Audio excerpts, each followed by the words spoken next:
एक तो आज मैं भट्टी साहब से पहली दफ़ा इख्तलाफ करने लगा हूँ और ऑन एयर करने लगा हूँ कि हजूर दफ़ा 144 चार से ज़्यादा लोगों पर लगती है, तो मुमकिन है उन पर एप्लीकेबल ना हो जब उनकी रैली निकल रही थी। लेकिन बहरहाल ये एक जुमला मोतरज़ा है। हजूर ये फरमाएं कि एक तरफ तो आपने ये फरमाया, थैंक यू, अच्छा एक तो तरफ तो आपने ये फरमाया कि उनकी सियासत ख़त्म हो जाएगी, लेकिन क्या वो फ्लोर क्रॉसिंग की जद में भी आ सकेंगे जो लोग जो है अपने माशाल्लाह हादा मिन फजल रब्बी या किसी तरीके से भी अपनी बदलते हैं वफादारियां, क्योंकि पार्टी मौजूद है, अजीब सा एक है ये, और बल्ला मौजूद नहीं है, इसमें कानून खामोश है। नहीं, कानून खामोश नहीं है काजी साहब। पहली बात यह है कि ओवरवेलमिंग एविडेंस है कि जिन लोगों को हमने खड़ा किया वो हमारे उम्मीदवार हैं। ओवरवेलमिंग एविडेंस है कि उनको हमने 3 तरह से टिकट्स भी इशू किए। एक पाकिस्तान तहरीक इंसाफ के नाम के ऊपर इशू किया, दूसरा हमने नजरियाती के नाम के ऊपर इशू किया, और तीसरा हमने उनको अपना इंडिपेंडेंट कैंडिडेट के तौर पे हमने सर्टिफिकेशन उनकी विच इज अ टिकट। तो इसलिए वो they are bound by the constitution and the 2017 act of election कि वो पाकिस्तान तहरीक इंसाफ के साथ खड़े हों। एक दूसरा, मेरी प्रिजम्पशन नहीं है कि कोई जाएगा। ये जो ताजर हैं ज़मीरों के और जो अंधेरे फरोश हैं और ख़रीदार हैं, ये उनका नारा है कि कोई चला जाएगा, और जो नारा लगाने वाले हैं उनमें से अक्सर ऐसे हैं जो खुद चले गए हैं। इसलिए उसकी कोई क्रेडिबिलिटी इस बात की नहीं है। ये वोटर्स को इस बात पे राजी करने की कोशिश कर रहे हैं, या तो वोट हमें दे दो, यानी अपना वोट ट्रांसफरेबल बनाओ कि इमरान के नज़रिए के अलावा किसी मनी लॉन्ड्रिंग वाले को भी वोट दिया जा सकता है या किसी और को दिया जा सकता है जो उनके लिए नहीं, अपनी जायदादों में इजाफे के लिए कुछ करेगा। एक और इसमें बारीक बात यह है कि लोगों को यह बताया जाए कि आपके वोट की कोई वक़्त नहीं है, आप वोट देंगे तो तब भी आपके लोग क्यों भाग जाएंगे भाई? इन हालात में जो लोग खड़े रहे, इन हालात में जो खवातीन खड़ी रहीं, पंजाब की तारीख उन्होंने बदल के रख दी, केपी की तारीख बदल के रख दी, कराची की तारीख बदल के रख दी, और पूरे मुल्क की तारीख बदल के रख दी। वो इसलिए खड़े हैं कि जो ही हमें सहूलत मिलेगी कि हम पार्लियामेंट में जाएं तो हम बिक जाएंगे। दिस इज रबिश, एक और बेवकूफाना ये सोच है। दूसरा ये है कि इलेक्शन कमीशन कहां है? जो निजाम अदल है पाकिस्तान का, लीगो कॉन्स्टिट्यूशनल सिस्टम, वो कहां है? वो क्यों नहीं नोटिस ले रहा कि लोग खुलेआम कह रहे हैं कि हम एक मंडी लगेगी, इस मंडी में से हम खरीदारी के लिए, जिस तरह रवात में जानवरों की मंडी लगती है पिंडी के नज़दीक, या वो मेला मवेशियां लगता है लाहौर के अंदर। तो this is not only rigging, this is mother of all the riggings. ये तमाम धांधलियों की मां है जिसकी तैयारी की जा रही है। अगर धांधली से कोई निज़ाम बनाने की कोशिश की गई, मैं बांग्लादेश की मिसाल दे रहा था, तो बैनुल अक़वामी इदारे डिस्क्रेडिट उसको कर देंगे। अमेरिका में खुद इलेक्शन होना है, और एक ऐसा शख्स जिसको पाकिस्तान या दूसरी जगह पे कोई रजीम चेंज में सवाए मिडिल ईस्ट के उसको इंटरेस्ट ही कोई नहीं था, उसका चांस है कि वो भी आ जाएगा। सिनारियो बदलेगा। ऐसा नहीं हो सकता जो मुझे दिखाई दे रहा है, जो मुझे नजर आ रहा है, जिस तरह से लोगों ने स्कीम बनाई हुई है, उस तरीके से लोग बिहेव करेंगे। यानी आप जो डिजाइन बनाने वाला है वो एक वो है जो उस डिजाइन में जिनको वो समझता है कि ये मुर्दे हैं जिनको मैं फिट करूंगा, जहां जहां ये पॉन्स हैं, जहां पड़े हुए मोरे हैं, मैं जिस जगह रखूंगा वहां पर ये जाके बैठ जाएंगे। It's not going to happen, ऐसे नहीं होगा।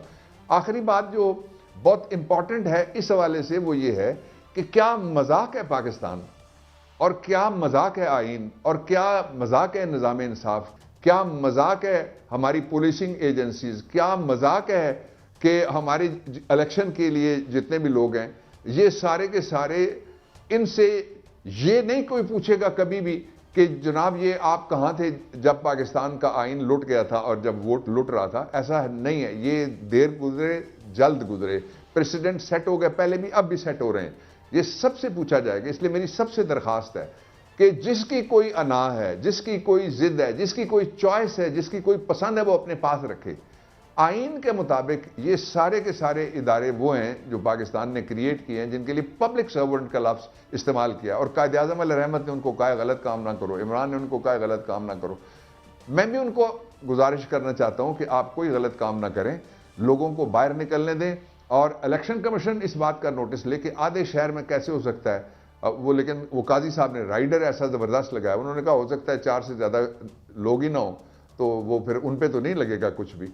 तो ये जो कुछ भी करने की कोशिश हो रही है, पाकिस्तान के लोगों में मज़ाहमत का जज्बा उसके हवाले से बढ़ रहा है। किसी जगह आप चले जाएं, किसी यूनिवर्सिटी में चले जाएं, अच्छा फिर लोगों को ये तासुर देना कि हम आरटीएस बिठा देंगे, यानी पहले तो बैठा था तो पता लगा कि पता नहीं किसी ने गड़बड़ की है या नहीं की है, अब हम लोगों को बताना, एडवांस बताना कि इंटरनेट नहीं होगा, और माउथ पीस टेलीविजन के ऊपर बिठा के उनसे कहलवाना कि इंटरनेट अगले हफ्ते में या 15 दिन के लिए नहीं होगा। फिर लोगों को यह बताना कि डिप्टी कमिश्नर है, एडिशनल डिप्टी कमिश्नर, रेवेन्यू वाला है और खातादार है जिनके पास जिनको हमने आरओ और डीआरओ लगाया हुआ है, तो इसका मतलब ये हुआ कि जो नताइज आएंगे उनकी बजाय कोई नतीजा निकलेगा, यानी वोट डालने वाले उनके हक में नतीजा नहीं निकलेगा, वोट गिनने वालों के हक में नतीजा निकलेगा। तो ये जो अगर इस तरह का कोई मजाक किया गया तो मुझे नजर आता है कि बड़े संगीन उसके रिपरकशंस होंगे लोकल मुल्क के अंदर और बैनुल अक़वामी तौर पर पाकिस्तान के बारे में। पहले ही एक शुगल बन गया ये एटमी रियासत लोगों के लिए रिजीम चेंज के बाद कि जहां जो मर्जी आए जो मर्जी करके चला जाए, पूछने वाला कोई नहीं। खासे इलेक्शन कवर किए इवन के डिक्टेटर जियाउल मुशर्रफ के दौर में भी, तब भी दफा 144 नहीं लगाई गई। क्या वजह है कि नवाज शरीफ साहब रोजाना जलसा कर रहे हैं और डीसी घर जाके इजाजत देता है? होम सेक्रेटरी के क्या दिमाग ठीक था कि इलेक्शन आ रहे हैं, इमरान खान का इतवार को तमाम उम्मीदवार बाहर निकले तो आपने दफा 144 लगा दी? क्या ये जमहूरियत के बुनियादी असूलों के खिलाफ नहीं है कि एक उम्मीदवार अपने जाके वोटर से ना मिल सके, अपना पैगाम ना दे सके, अपना मंशूर ना डिस्कस कर सके, अपने उनके मसाइल ना सुन सके?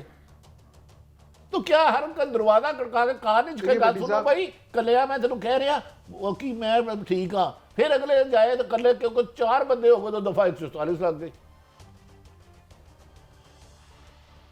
भट्टी साहब जो आप कह रहे हैं ना, उस पर अल्लामा ने भी कहा था कि जमहूरियत वो तर्ज हुकूमत है कि जिसमें बंदों को गिना करते हैं, तोला नहीं करते। ये वाहिद निज़ाम है जो शुक्र अल्हम्दुलिल्लाह 1 मैन 1 वोट है, वरना यहाँ बड़े बड़े कहते हैं कि मेरे अहदे की वजह से, मेरी करोफर की वजह से, मेरे इर्द गिर्द सरकारी जो शोशा है मुलाजम है उनकी वजह से, या जो सरकार ने मुझे सारी धांधलियों के करने के लिए मुझे प्रोटोकॉल दिया है उनकी वजह से आप मेरे वोट एक मैं नहीं डालूंगा, मैं तो 19 वोट डालूंगा। तो ये जो एक वोट एक आदमी का निज़ाम है, इसके अंदर बेसिकली जो थीम है वो ये है कि लोग शिरकत करें गवर्नमेंट फॉर्मेशन में और गवर्नमेंट की पॉलिसीज़ में। अब इस वक्त जो डिस्कनेक्ट है कि पूरी कौम और पूरी बिजनेस कम्युनिटी और सारे नौजवान एक तरफ खड़े हैं और कुछ लोग हैं जो दूसरी तरफ आपको नजर आ रहे हैं, और उन लोगों को इन सब ने, जिसने भी किसी ने किया उसने उनके साथ भला नहीं किया, उनको नफरत की अलामत बना दिया। उनको जिस तरह होता है ना कि ये रोशनी की अलामत है, इसी तरह एक अंधेरे की अलामत भी होती है, वो अंधेरे की अलामत बन गए। अब इस अलामत को आप चिराग कह के अगर रखना चाहेंगे गली में तो फिर वो होगा जो हवा के दोष पे रखे हुए चिराग थे, हम जो बुझ गए तो हवा से शिकायतें कैसी।